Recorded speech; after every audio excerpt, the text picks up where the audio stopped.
We are really excited to be hosting Brian Schmidt today from Tamarack Valley Energy in Calgary. He is here to talk today about balancing energy and environmental needs. So, welcome, Brian. We are really excited to have you.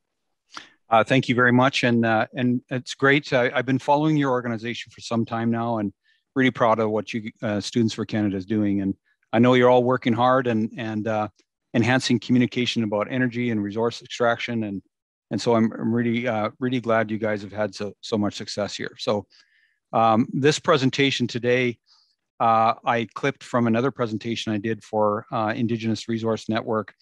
It talks a little bit about the balances that a CEO will be going through when trying to look at energy and environment, because you're getting a lot of push-pull from government, from regulators, from shareholders, and consumers. And so this kind of puts this into context, because a lot of, especially the larger companies, are really having to go under transformational change.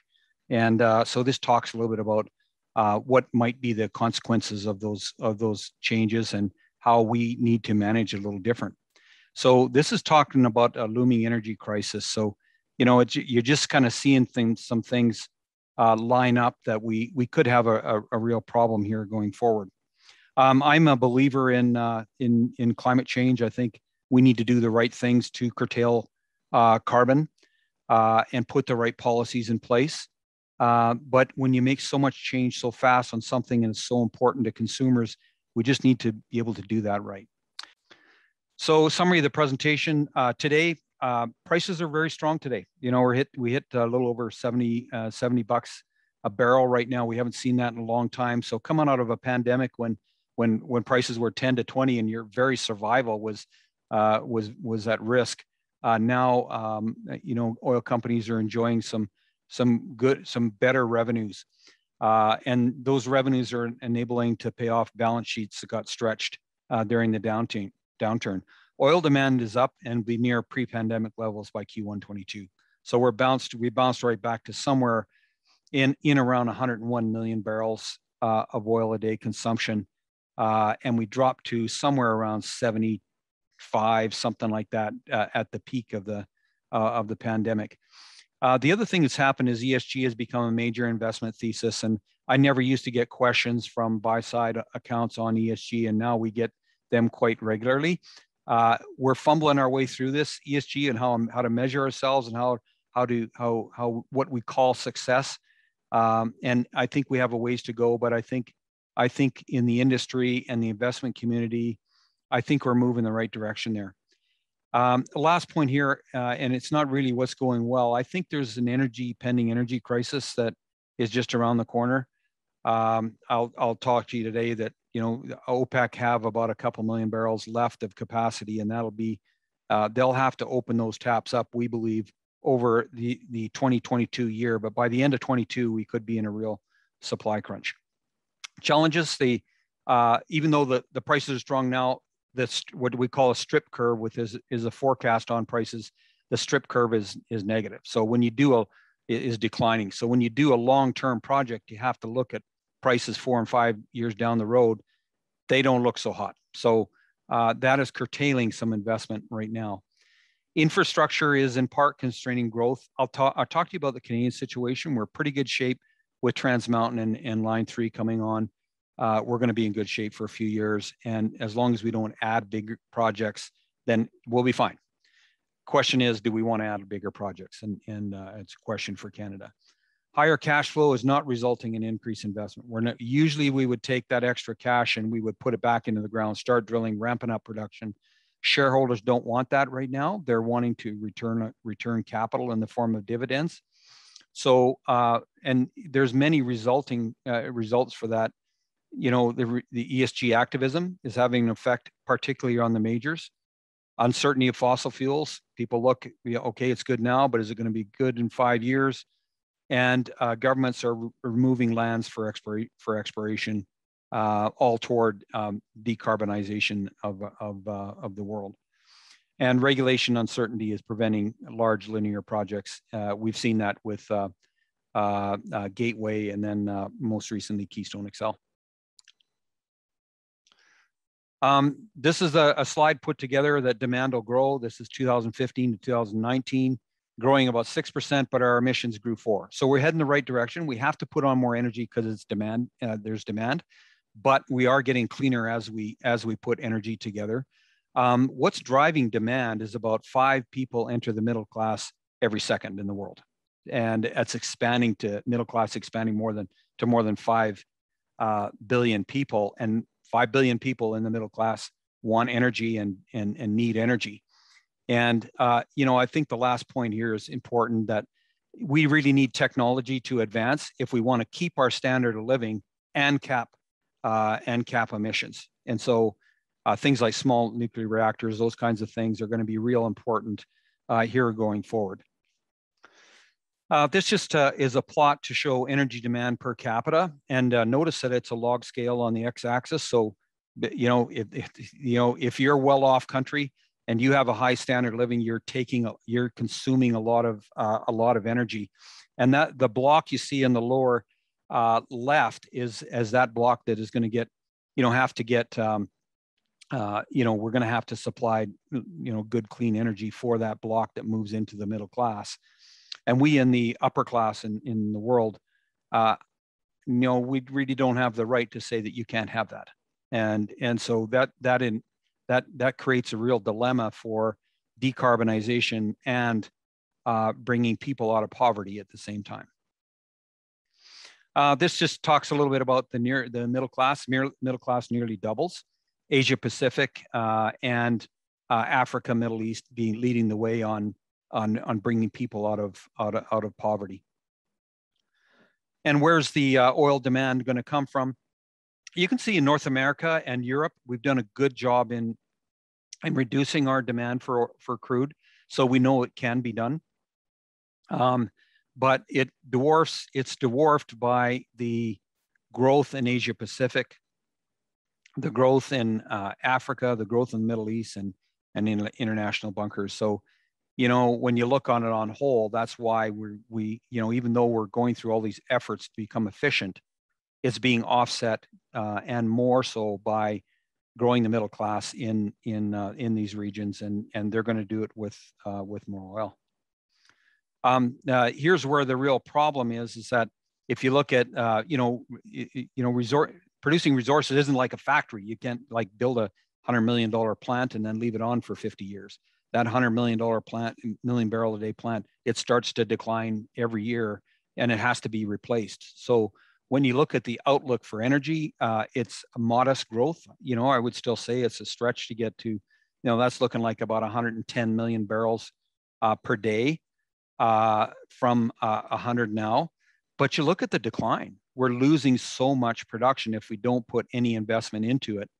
So it's going to take about $20 trillion, and this is a number by the IEA, of investment just to make that demand by 2040. So massive amounts of capital has to go into the sector. And if you look at what's been happening, we've not been putting money into the sector. The exploration spend used to be, you can see how that's declined, and the number of discoveries have declined.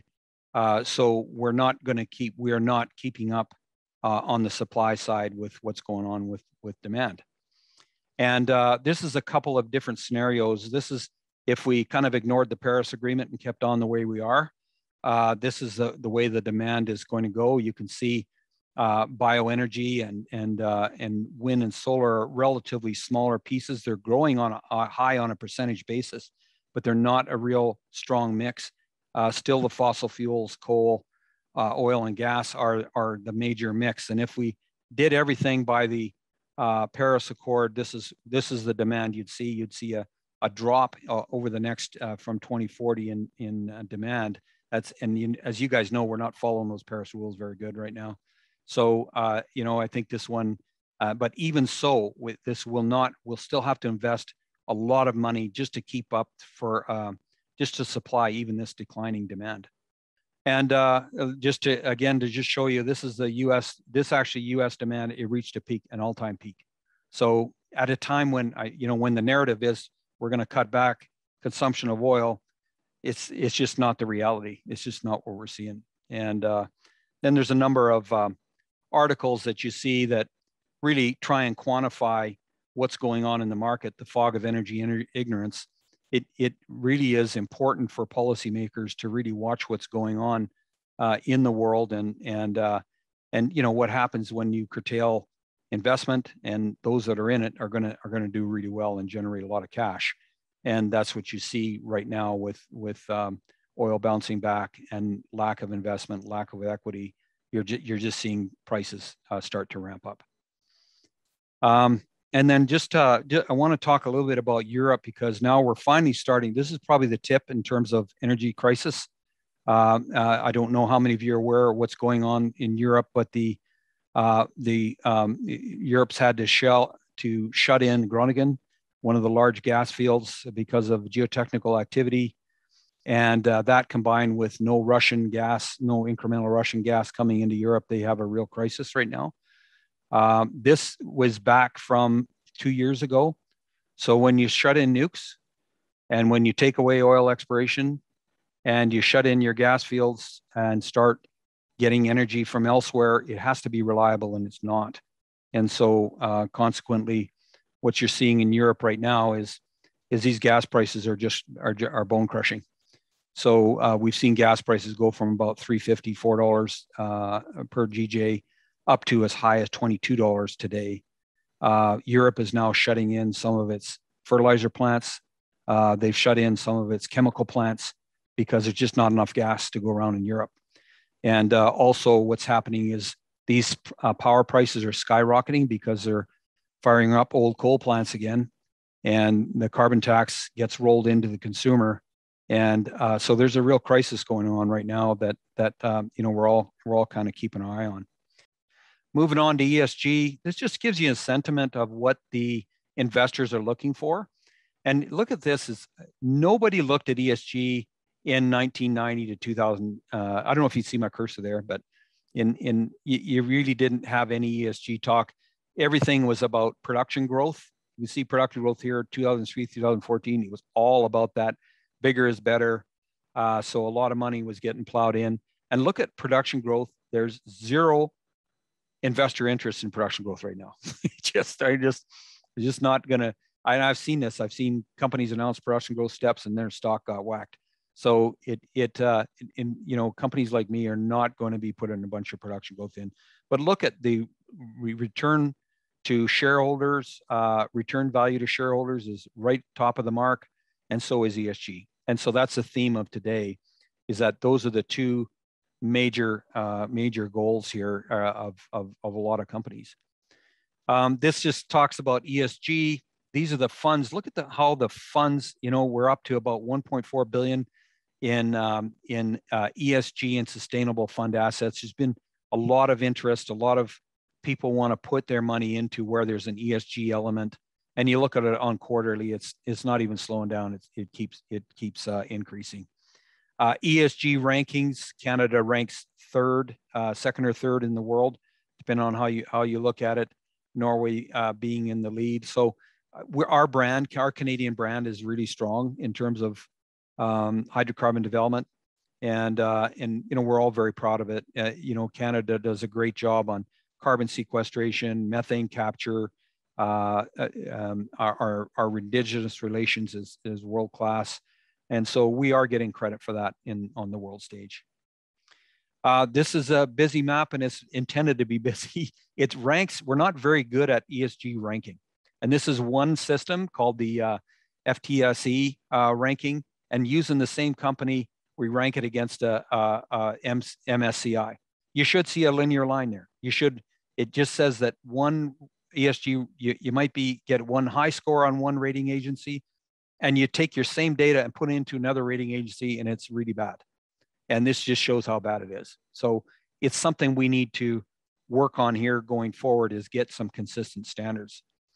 In terms of ESG, how are these funds performing? They're on the top 26 funds. Only one fund beat the index.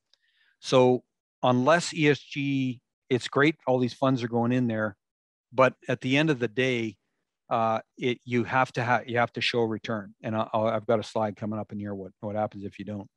So consequently, to chase funds, what companies like BP are changing their model, going from what they used to do to going to be a preferred energy supplier. And it gets a little complicated. And so it remains to be seen how these big companies shift and transition to something that appeals more to ESG funds. We saw some shareholder activism in all the majors, pretty much. Exxon, Chevron, Shell, board changes. Engine number one, an activist fund, managed to get 2, maybe 3 directors on their board and really changed the direction of that company. Chevron, they proposed a 35% reduction in scope 1, scope 2. Shareholders came back and said, no, more than 35%, and you have to include scope 3, the tailpipe. So shareholders, and then you look at Shell, they had planned a 1 to 2 production cut, a 20% carbon reduction, and the Dutch court said you must include scope 3 and go up to 45%. So there's getting a lot of pressure from courts, from governments, and from shareholders. On the positive side, Entropy and Pathways in Canada, they're getting credit for good projects that they're putting in. So carbon sequestration and in terms of advantage, and carbon sequestration are getting good. Shareholders love that stuff, and these companies are getting rewarded. It's not just energy companies, governments, corporates, BlackRock investment, everybody's getting involved in this. This is just to point out that if you're going to move the needle on GHG, it's not through replacing cars. The top 3 ones, commercial transportation, power generation, industrial, account for 80% of the emissions. So that's the real thing that you need to tackle. So in summary, demand is near pre-pandemic levels and looks to rise. Supply is being curtailed for several reasons. Investment curtailments in fossil fuels, removal of lands for exploration, shareholder activism, and government policy and regulation, and then carbon tax. So supply is going to be hurt by that. And we're just going to see, as in Europe, I think we're going to see more of these price spikes and shortages over the next 2 to 3 years. With that, I'll open it up for questions. Thank you. Wonderful, thanks. We will defer first to Justice because I know he has a couple he's itching to get in there, and then we'll get into the crowd ones after. Certainly. Yeah, so just talking a bit on the whole crisis with the European natural gas and stuff like that, I was wondering, does Canada have a role to play in that? And is there a way that, if we don't step up our supply, will someone else do it? Or does Canada have a role to play in that? And does that mean that Canada is becoming more of an important world supplier or less important? Yeah, so that's a really good question because, probably as you see, we've got the $40 billion LNG project going on right now off the West Coast.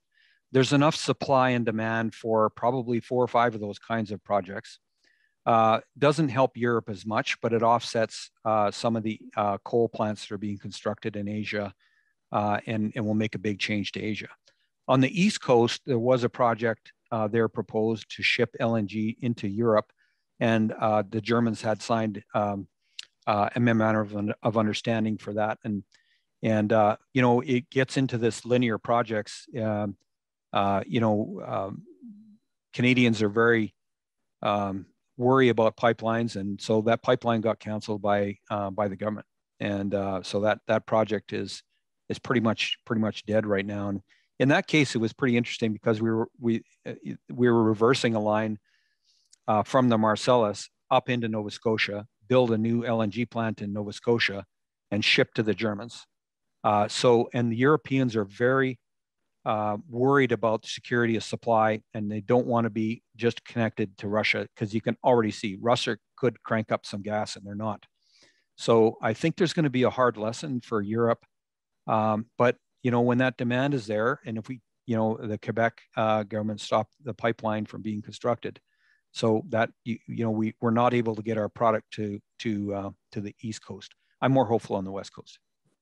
So on that topic, I was wondering, on the topic of the ESG, how does more Indigenous participation help investor sentiment when it comes to ESG? Because I know recently, obviously, you've seen in the news a lot more projects with Indigenous partnership or just Indigenous-led partnerships or projects in general have popped up. And is that because it's a safer bet for investors, or is it just sort of a movement towards that more? Yeah, so I took the a lot of the Indigenous section out of here for time, but it's a very important element, Justice, because I think we in industry have always worked in the same community as Indigenous people, and the narrative you hear is that they're always opposed to our developments, and we don't see that. I think by many measures, we're the gold standard in the world in terms of the resource extraction relationship with Indigenous people. So when we see a win-win, like when the return of capital, we can put a take or pay contract onto something and turn that over to Indigenous investing. That's a really good partnership, and I think you're going to see more of that. I don't think it's enough to get linear projects through if we just carve out a share, because 35% of Northern Gateway was Indigenous owned, and there was never even any consultation before that project was pulled with Indigenous people. So what I see here is that it's a double standard. We'll consult with First Nations if they agree with us and you're the government.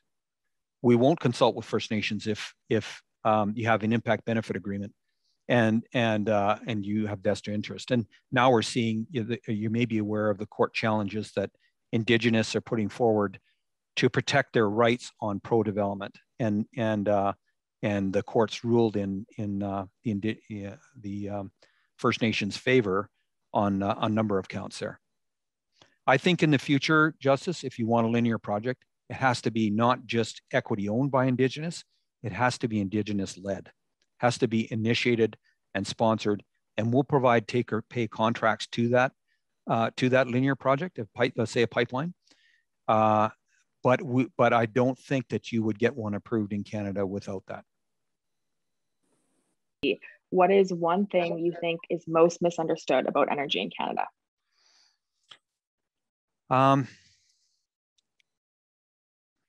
That's a really good question, because I got about 10 things and I got to pick one. Let's say three that if you wish other people knew. Well, I think what I tried to highlight today is a real supply crunch, and there's no one here probably except for me. I was early on in watching what happened in the 70s, and it was really scary when you start running out of stuff. And now we're seeing this over and over again. You're aware California, 26 million homes didn't have power this summer. They shut in a nuke plant and then found that renewables weren't reliable. And we just don't have the right solution yet to make that energy transition. And then what you see going on in Europe. So I think if I had one thing, it would be for Canadians in the world to understand how we have taken energy for granted and how difficult it is to make that transition. Second thing is, I think that Canadians, if we saw on economic recovery, it really is on a GDP basis, it really is the oil and gas industry that can really drive change there. We can really make an impact, and we can put a lot of people to work without the requirement for government funding. And I think it's one of the only sectors. I mean, mining is really strong right now too, but an emphasis of Canadians on resource extractions, I think, is really going to be important if we want to pull ourselves out of this pandemic. And in the interest of time, I think we will wrap this one up. Of course, if there's something you feel we didn't address, we'll forward questions on to Brian, and we can perhaps post them on social media or something. Certainly. But thank you for everybody coming today, and thank you, Brian, for your time. We so appreciate this. And everybody else, we will see you hopefully next week for another Food for Thought. All right. Thank you, everybody. Thank you. Take care.